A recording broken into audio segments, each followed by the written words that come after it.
എന്താണ് Norka ID card, എന്താണ് പ്രവാസി പെൻഷൻ എന്നറിയാത്തവരാണ് പല പ്രവാസികളും.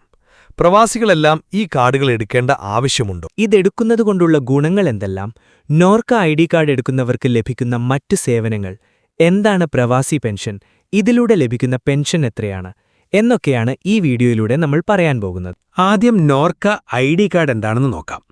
വിദേശത്ത് ജോലി ചെയ്യുന്ന മലയാളി പ്രവാസികൾക്കും കേരളത്തിന് പുറത്ത് ഇന്ത്യയിൽ ജോലി ചെയ്യുന്ന മലയാളികൾക്കും നൽകുന്ന തിരിച്ചറിയൽ രേഖയാണ് നോർക്ക ഐഡി കാർഡ്. കൂടാതെ ഇതിന്റെ കൂടെ 4 ലക്ഷത്തിന്റെ ഒരു അപകട ഇൻഷുറൻസ് പരിരക്ഷയും ഫ്രീ ആയി ലഭിക്കുന്നുണ്ട്.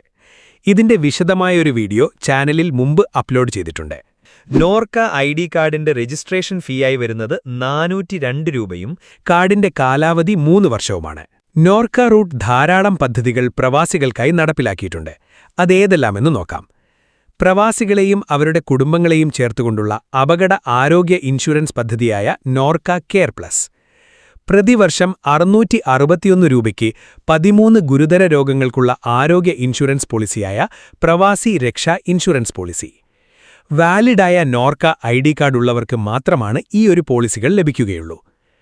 പ്രവാസ ജീവിതം അവസാനിപ്പിച്ച് നാട്ടിൽ തിരിച്ചെത്തിയ മലയാളികൾക്ക് സ്വയം തൊഴിൽ സംരംഭങ്ങൾ തുടങ്ങാൻ സഹായിക്കുന്ന നോർക്ക റൂട്ട്സിന്റെ പദ്ധതിയാണ് ND-PREM. കൂടാതെ അസുഖം വന്നാലോ മരണം സംഭവിച്ചാലോ കല്യാണ ആവശ്യങ്ങൾക്കോ വൈകല്യമുള്ളവർക്ക് ഉപകരണങ്ങൾ വാങ്ങാനോ ഉള്ള സാമ്പത്തിക സഹായം നൽകുന്ന സാന്ത്വന പദ്ധതി. സംരംഭം തുടങ്ങുന്നതിന് സബ്സിഡിയോടുകൂടി ലോൺ നൽകുന്ന പദ്ധതിയായ പ്രവാസി ഭദ്രത. ഇതുപോലുള്ള ധാരാളം ക്ഷേമ പദ്ധതികൾ പ്രവാസികൾക്കു വേണ്ടി നോർക്ക റൂട്ട് നടപ്പിലാക്കിയിട്ടുണ്ട്. ഇനിയും നോർക്ക ഐഡി കാർഡ് എടുക്കാത്ത പ്രവാസികളാണെങ്കിൽ ഐഡി കാർഡിന് അപ്ലൈ എങ്ങനെയാണ് നോർക്ക ഐഡി കാർഡിന് അപ്ലൈ ചെയ്യേണ്ടത് എന്നതിന്റെ വീഡിയോ ചാനലിൽ അപ്ലോഡ് ചെയ്തിട്ടുണ്ട്. ഇനി പ്രവാസി പെൻഷൻ എന്താണെന്ന് നോക്കാം. വിദേശത്തോ മറ്റു സംസ്ഥാനങ്ങളിലോ ജോലി ചെയ്യുന്ന മലയാളി തൊഴിലാളികൾക്ക് റിട്ടയർമെന്റിന് ശേഷം സാമ്പത്തിക ഭദ്രത ഉറപ്പുവരുത്തുന്നതിന് കേരള സർക്കാർ നടപ്പിലാക്കിയ പെൻഷൻ പദ്ധതിയാണ് പ്രവാസി ക്ഷേമനിധി പെൻഷൻ. കേരള സർക്കാരിന്റെ പ്രവാസി ക്ഷേമ ബോർഡിന്റെ കീഴിലാണ് ഇത് വരുന്നത്. 18നും 60 വയസ്സിനുമിടയിലുള്ള പ്രവാസികൾക്ക് ഇതിൽ അംഗമാകാവുന്നതാണ്. 60 വയസ്സിന് ശേഷമായിരിക്കും പെൻഷൻ ലഭിച്ചു തുടങ്ങുന്നത്.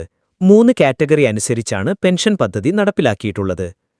ഇപ്പോഴും വിദേശത്ത് തുടരുന്ന പ്രവാസിയാണെങ്കിൽ പ്രതിമാസം അടയ്ക്കേണ്ട തുക 350 രൂപയും ഇവർക്ക് ലഭിക്കുന്ന മിനിമം പെൻഷൻ 3500 രൂപയും ആയിരിക്കും.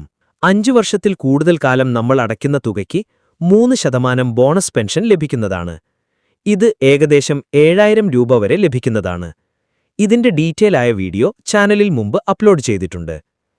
രണ്ടാമത്തെ കാറ്റഗറിയിൽ വരുന്നത് പ്രവാസം നിർത്തി നാട്ടിൽ സ്ഥിരം താമസമാക്കിയവരാണ്.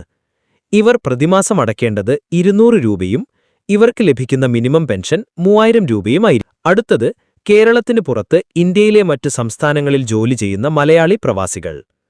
ഇവരും പ്രതിമാസം അടയ്ക്കേണ്ടത് 200 രൂപയും മിനിമം പെൻഷൻ 3000 രൂപയുമായിരിക്കും. 5 വർഷത്തിൽ കൂടുതൽ കാലം അംശദായം അടച്ചിട്ടുണ്ടെങ്കിൽ അടച്ചിട്ടുള്ള വർഷത്തിനനുസരിച്ച് ബോണസ് പെൻഷൻ ഇവർക്കും ലഭിക്കുന്നതാണ്. ഈ ഒരു വീഡിയോയിലൂടെ നിങ്ങൾക്ക് നോർക്ക ഐഡി കാർഡ്, പ്രവാസി പെൻഷൻ എന്നിവ എന്താണെന്ന് മനസ്സിലായെന്ന് വിചാരിക്കുന്നു. എങ്ങനെയാണ് ഓൺലൈനായി ഇവ രജിസ്റ്റർ ചെയ്യേണ്ടത് എന്നതിന്റെ വീഡിയോ ലിങ്ക് ഡിസ്ക്രിപ്ഷനിൽ കൊടുക്കുന്നുണ്ട്.